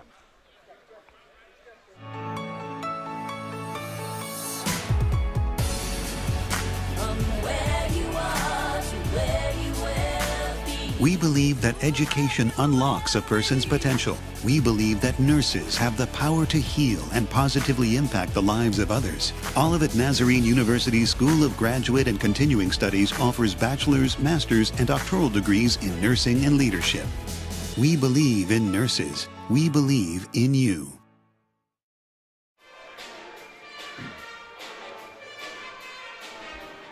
(83-61). Governor State leading Olivet. They've led by as many as 28. halftime score was 46-27. They led by 23 in the first half. They led all the way, 3-0. I think Olivet, didn't they tie it at 3-3, or was it 5-0? It was 5-0, but then I think Olivet may have tied it at 5. Could be, but Olivet has never lived. Not that I remember. And after the first 5 minutes, haven't been close. 3:38 left to play in the basketball game, and Olivet ball. Reed will inbound in the corner and throw it out to Tuttle. Hands it off to Barwigan. Right to Chris Green. Out to Tuttle. Tuttle in low. Reed in front. Shot blocked by Anderson. Ball volleyed, and it's on the floor and knocked away out of bounds by Barwigan. Not often that Nick Reed gets a shot blocked, but Anderson at 6'7" can jump. He looks a lot taller than 2 inches taller than Nick Reed, doesn't he? Nick Reed might not be 6'5", though, Lee. That's true. And Reed might not be 6'7", too. You coaches have a way of disguising. Never believe the heights in the program. I have learned that very early in my broadcasting. And you were one of the worst, I must say. Well, I have a lot of faults with not being able to read a tape measure. A three-pointer is not good by Robbie Brooks, but put back in. Was that Anderson that put it back in? I believe so. In low, Tuttle. Throws it out. Green, another three. He's hit 5 of 5 in the second half. Chris Green now with 18, and he's our leading scorer. He had nothing at halftime. 85-64. Boy, it's good to see him shooting those threes. That's the only good thing in this game. Now, you meant to say making those threes, right? What did I say? Shooting. Yes, making the threes.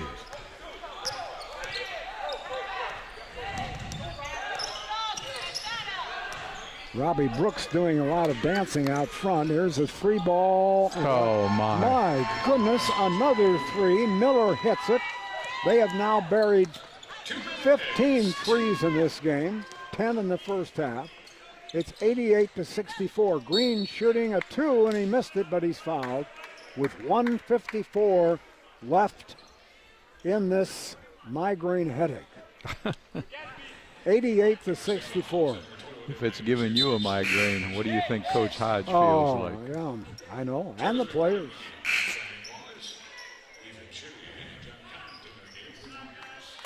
Well, Olivet can redeem themselves Tuesday night. They go to Chicago to play Roosevelt University, and their next home game and our next webcast on ONUTigers.com, that's also our app, is against Cardinal Stritch here on Wednesday, the 29th of November.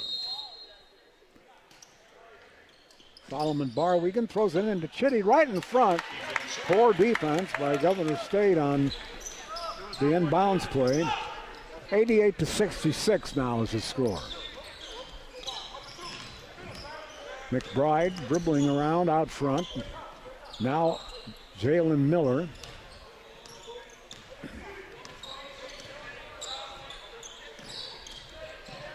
Well, the two teams in the preseason that were ranked, oh my goodness, going right up the middle, Jalen Miller, they opened up an alley for him.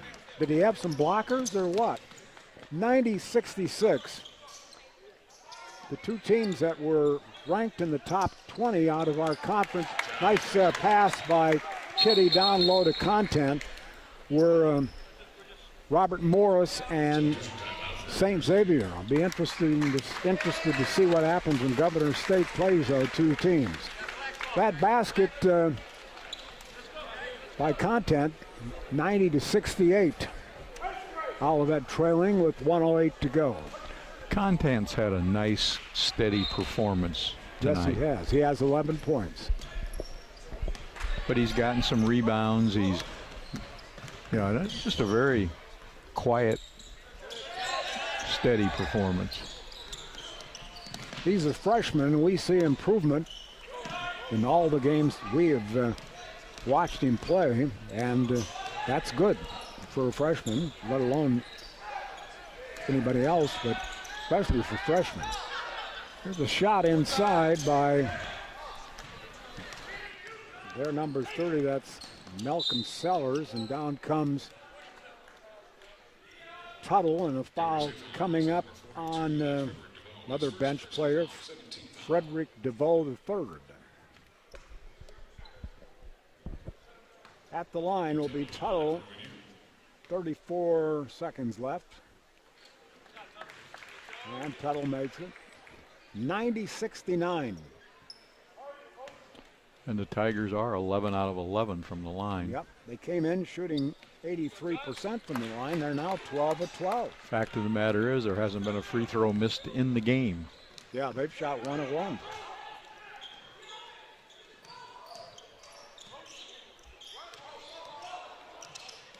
Strobel throws it in the corner, a free ball, and not good, and knocked out of bounds by Governor State.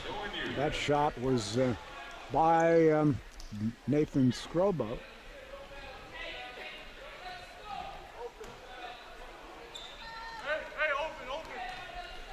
Hey, 18 seconds left. Barwegan across the timeline, 90-70. Barwegan takes it all the way in. He's fouled with 8 seconds to go. He'll shoot 2. Let's see if the Tigers remain perfect at the line. This will be shots 13 and 14 from the stripe.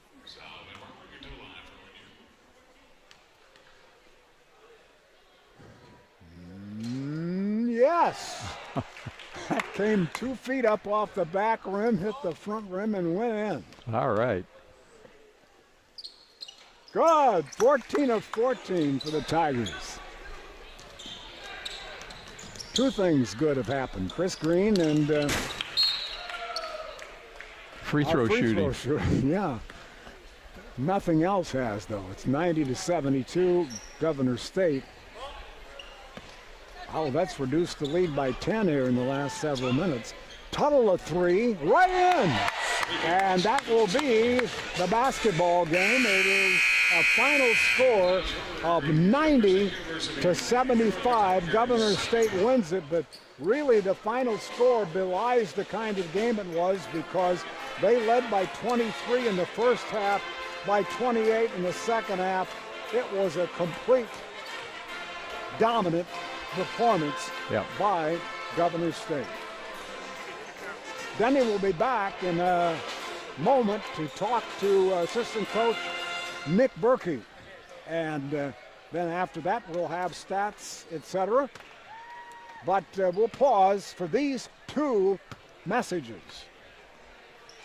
Whether you have a sweet tooth or are wanting a meal, Papa John's has you covered. Now at Papa John's, you can get an 8-inch mega chocolate chip cookie for only $5 with any pizza purchase. Papa John's also offers 2-liter sodas for only $2 to add to your meal purchase. Papa John's is committed to making quality pizza with superior quality ingredients and fresh dough.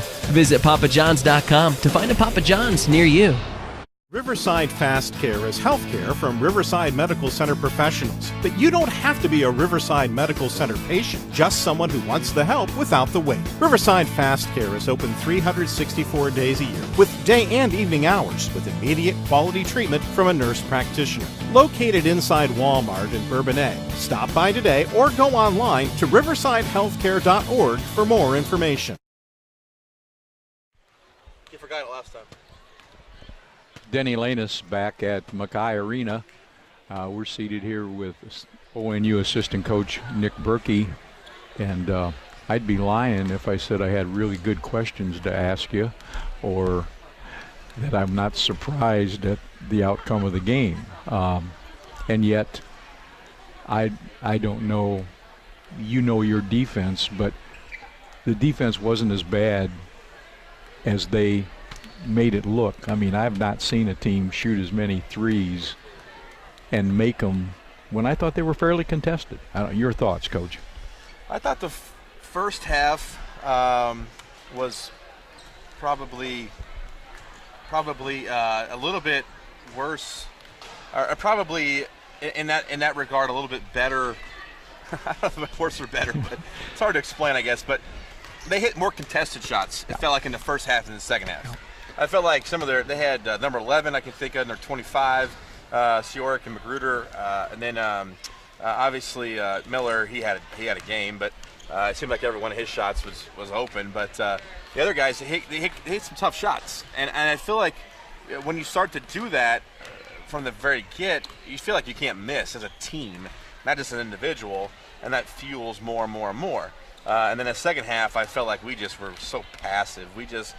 And I'm not saying we gave up, but I just felt like we were just almost taken advantage of from a defensive standpoint. I couldn't agree more, and it's funny because you and I were talking before the game even started, and you just hit on it, the part that the mental aspect played. When they came out and shot so well and jumped on you early, it was like their game went up another notch, and they played with complete confidence and just there's no other way to say they dominated the Tigers tonight. You're right, and we kept talking about getting back in it, trying to get back in it, possession by possession, and I think there was a point in time in that first half where we were trying to make shots worth 20 points, and they don't exist. You know that, and everyone in the gym knows that. But I think there's a mental side of things, like you said, that makes you want to believe that, man, if I hit this shot, we're back in it. And it's not about that. It's about grinding it out. It's about putting yourself in the right position every possession. And that is going to take some time. It's going to take some effort, some extra effort, I think, at times. And I think, I don't know, were we willing to do that tonight? I don't know. And I'd have to go and maybe ask our players, were we willing to do that? Because I don't know if we expected to be down 20 in the first half, and you never do expect to be down that early, that big, that early, and we were. No, and I thought the other thing that, and I know you as coaches, and I've known Coach Hodge for a long, long time. Once again in the first half, and then later in the second half as well, but it just seemed like the lane was a highway. And they were traveling that highway a whole bunch. And like I tried to say on the broadcast, when you get into that lane, there are so many options that you can't defend them all. Mm-hmm. And so if you get in there, you're going to cause problems. And you're right. And I thought that's what happened to you a little bit in the first half too. Well, they had a game plan that was attack and create spacing and force rotation and help, and obviously they did that very well. They scored 90 points, and then offensively, I feel like our game plan, we got movement. I felt like we missed people though. We had mismatches that we didn't exploit. We had ball movement. We had backdoors. We had shots that we didn't take advantage of, and they did the opposite. And I think that's obviously why you see the score the way it is. Well, and we cannot ignore the fact the Tigers didn't play their best game. But Governor State probably played as well as they could play. You're right, and there are games where we've played like that, and the game's been closer because teams have not shot the way they have, and you don't want to obviously give a team an out, like you give your own team an out. But I think tonight, because you obviously want your team to continue to fight and work and not say, well, if the ball's going in, the ball's going in. But sometimes you got to look at the end result and say, man. Guys hitting fadeaways on the 25-foot mark over there, and he's hitting this and hitting that, and so it kind of gets frustrating. I think it deflates your players at times too, and you just kind of after the game you got to build them up and say, hey, we got to do this instead of focusing on what that is. I think sometimes it's hard to do that though. Yeah, well, this one's over. Can't change it. We got to go on. What's up next?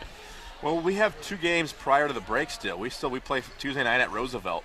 And I think our guys are very motivated against Roosevelt. Roosevelt handed us one of our worst losses last year up at their place, and we head back up there this week.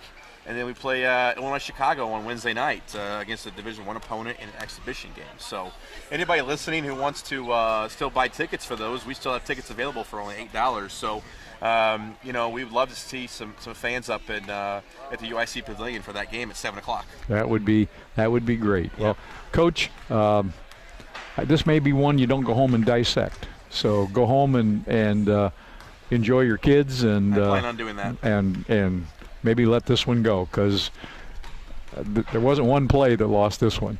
So yeah, we'll get back at it when need be. Okay, Coach Nick Berkey, thanks for stopping by, and good luck to the Tigers as they continue on this journey next week. Thanks, Coach. Appreciate it. American Christian Credit Union to provides OU financial Tiger solutions Sports to and the ministries and pregame individuals show, that with empower pregame them to reach analysis, their interviews, and introductions to today's competition. Live and on demand at olivet.edu. Streaming is